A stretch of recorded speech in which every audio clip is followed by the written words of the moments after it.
from John chapter 15. I'm the real vine, and my Father is the farmer. He cuts off every branch in me that doesn't bear grapes. And every branch that is grape-bearing, he prunes back so it will bear even more. You are already pruned back by the message I have spoken. Live in me. Make your home in me just as I do in you. The same way that a branch can't bear grapes by itself, but only by being joined to the vine, you can't bear fruit unless you are joined with me. I am the vine, you are the branches. When you're joined with me and I with you, the relation intimate and organic, the harvest is sure to be abundant. Separated, you can't produce a thing. Anyone who separates from me is dead wood, gathered up and thrown on a bonfire. But if you make yourselves at home with me, and my words are at home in you, you can be sure that whatever you ask will be listened to and acted upon. This is how my Father shows who he is, when you produce grapes, when you mature as my disciples.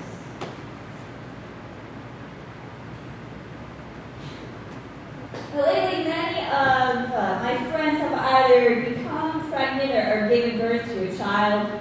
In our church, many of your family members and loved ones have announced pregnancies or welcomed a baby to the family. I'm not one of them, not yet. Whenever someone we love is expecting a new baby, we can't help but be excited for them. It's such a joyous time filled with new beginnings and new possibilities that are all wrapped up in this tiny baby. There's hardly anything better than welcoming a new child into the world. Not all of us here have literally given birth to a child ourselves, but I'm confident that all of us have taken delight in a new birth. If you're a parent anxiously awaiting the birth of your child, then you know that such a time is filled with immense joy. Pondering whether the child is a boy or a girl, what he or she will look like, will she have dark hair, will he look like his father? Also, there's great anxiety wrapped up in the question of will the baby be healthy? While the experience of pregnancy is filled with immense joy, there's also pain involved, and it's usually physical pain. Every woman handles pregnancy differently, and each pregnancy is different. For many, there's morning sickness, more likely all-day queasiness. There's insomnia and frequent trips to the restroom, often at night. There's stretching, stretch marks, pulling the skin, and just plain being uncomfortable and feeling uncomfortable. And my own pregnancy with Ben overall was pretty smooth. I had the stretching of skin and a little queasiness early on. With that said, I have to say the last month was most difficult because I developed a rash and it itched. My belly itched all the time. And I remember one night being so irritated and frustrated with the itching that I got up and went to the store. It was probably around midnight or 1 a.m. And I went to buy cold compresses to soothe the pain. And thank God that finally worked. I was able to get some relief. Now, for many mothers, the real pain does not come until it's time to deliver the child. It doesn't matter how you deliver the child or how long labor is. For most women, labor is painful. For a select few it isn't, but for most women it is. Most mothers can tell you a story about the pain involved in giving birth.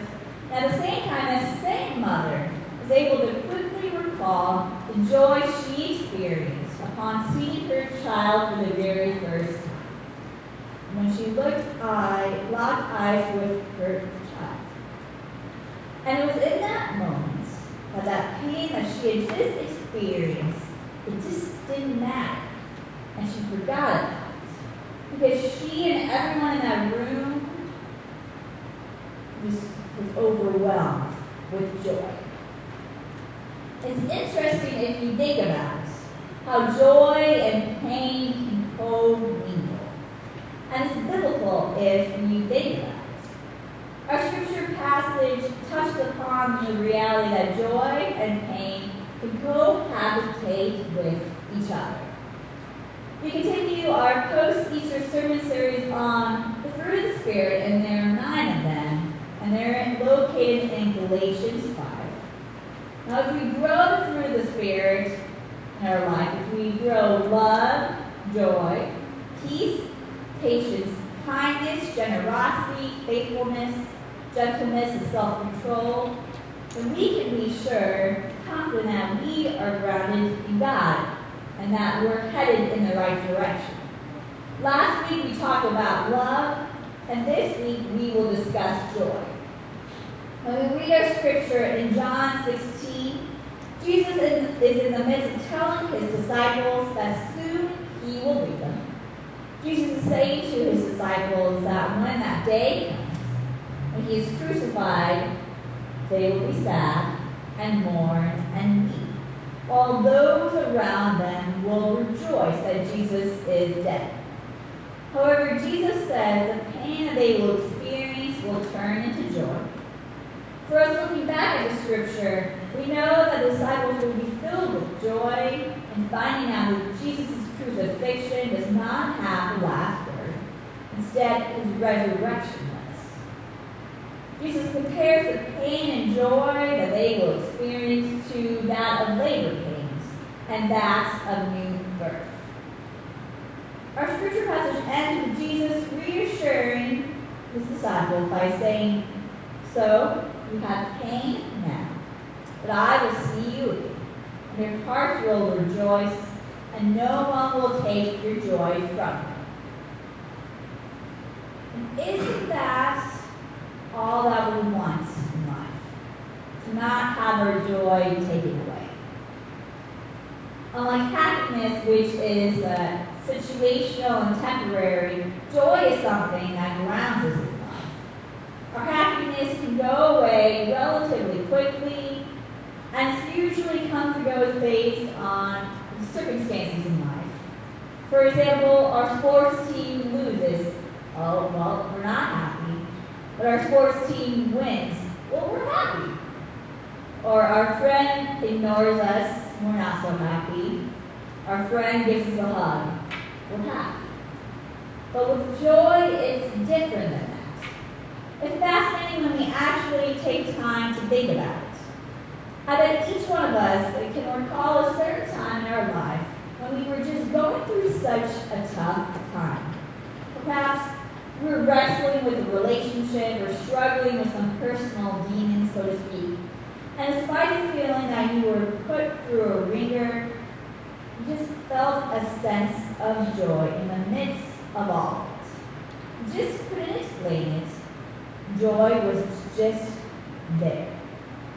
Joy is a fruit of the Spirit that we can grow and cultivate throughout the whole of our life. And ultimately, it's up to us. It's fully in our control whether or not we have joy. Because no one can take away our joy but ourselves. And that debunks one of the common myths about joy, and that everything has to be perfect in life in order for us to have joy. Every T needs to be crossed, every I needs to be dotted, the bank account needs to be full, the kids all need to be happy, the spouse needs to be satisfied, your parents need to be content, your job needs to be going well, or retirement has to be peaceful. Basically, everything has to be going smoothly for you to have joy. Ridiculous. Well, we know that that's never going to happen. Life is never going to be perfect. So we need to stop thinking that everything needs to be perfect, that everything needs to be going well and lining up in order for us to have joy.